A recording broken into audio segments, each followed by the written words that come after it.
안녕하세요, 정치빈입니다. 오늘 또 다룰 주제는 조기 대선이 열린다는 가정하에 저는 사실 이번 대선의 가장 큰 포인트는 보수 패권 대결이라고 보거든요. 지난번 말씀드렸지만 국힘 후보는 1등이 노리기보다는 득표를 얼마큼 하냐가 되게 중요합니다. 근데 그거와 좀 겹치면서 말씀드리고 싶은 건 사실 이번에 보수판 전체를 보면 보수 패권 대결이 되게 중요하거든요.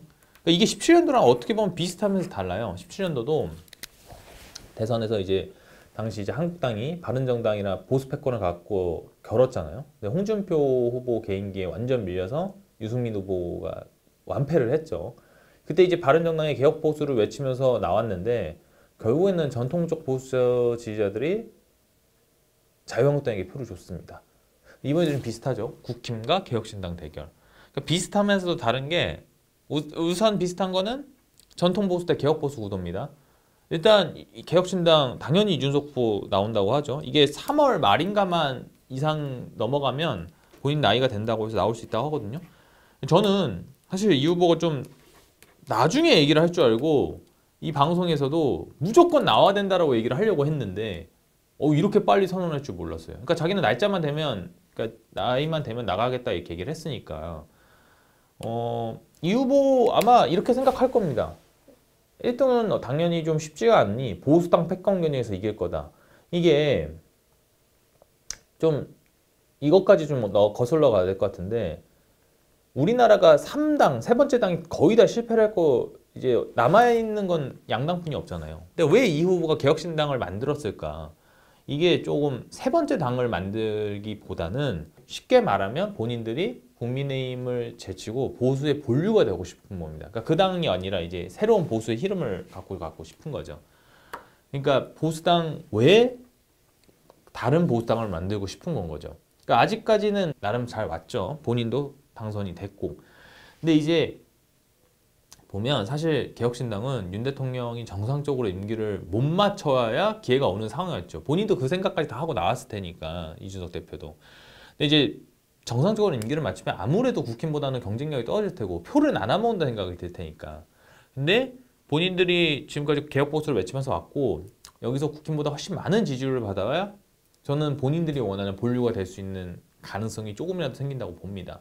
그러니까 2017년 대선과 다르게 본인들이 2등을 압도적으로 해야 돼요. 그러니까 이준석 대표 아마 목표를 이 정도 잡고 있을 거고, 그래서 저는 사실 이준석 대표가 20% 이상 받아야 된다고 봅니다. 이 정도 성과 못 내면 결국에는 질의멸렬할 가능성이 있다. 흡수 통일될 가능성이 있는데, 근데 이제 국힘 후보가 누가 될지 모르지만 누가 되든 전 이 두 사람의 대결이 가장 의미가 있다고 보거든요. 아까도 말씀드렸지만 이재명 후보가 사실상 엄청 유리하니까.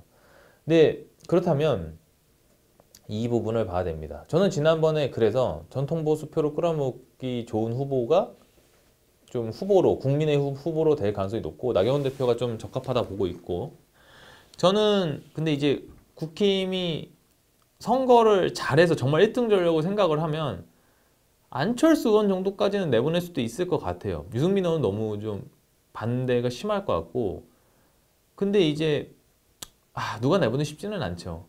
어떤 후보들이 나와도 국민의힘과 개혁신당 단일화 못합니다. 다들 각자의 이해관계 속에서 선거가 진행될 거예요.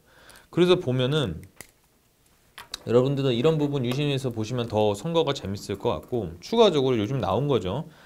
당권 문제라고 볼까? 이제 당 대표의 권한 문제인데 허은하 대표랑 약간 좀 허은하 대표 외적으로 해서 관계가 좀 문제가 있죠. 허은하 대표가 이제 김철근 사무총장을 경질을 했는데 이게 이제 이준석 대표 라인이잖아요. 근데 이제 보면 좀 어떠한 권한 문제, 약간 사무총장이 월권을 했다 이런 문제인데 좀 보면은 너무 공개적으로 나오는 것 같거든요. 사실 보면 허은하 대표나 이준석 대표 둘 다 사이가 안 좋은 건 뭐 공공연한 사실이니까.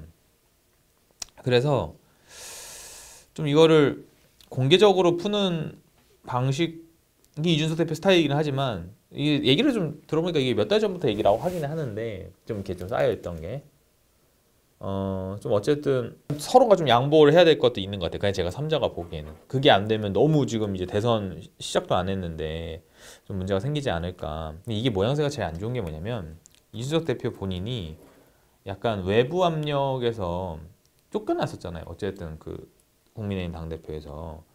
근데 이제 약간 그 느낌이 나는 게 좀 저는 이렇게 그렇더라고요. 허은하 대표를 약간 좀 몰아내는 느낌이. 그래서 약간 왜 그런 거 있지 않습니까? 기득권을 몰아냈는데 그래서 결국에 이제 그 왕자의 자리를 차지했는데 본인도 기득권 청구는 약간 그런 드라마들 많잖아요. 좀 그런 게 좀 느껴져서 좀 별로더라고요.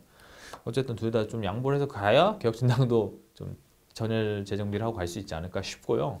여러분들도 어쨌든 좀 여러 가지를 했는데 이런 부분 보시면서 이번 또 선거 열린다면 더 재밌게 보실 수 있을 것 같아요.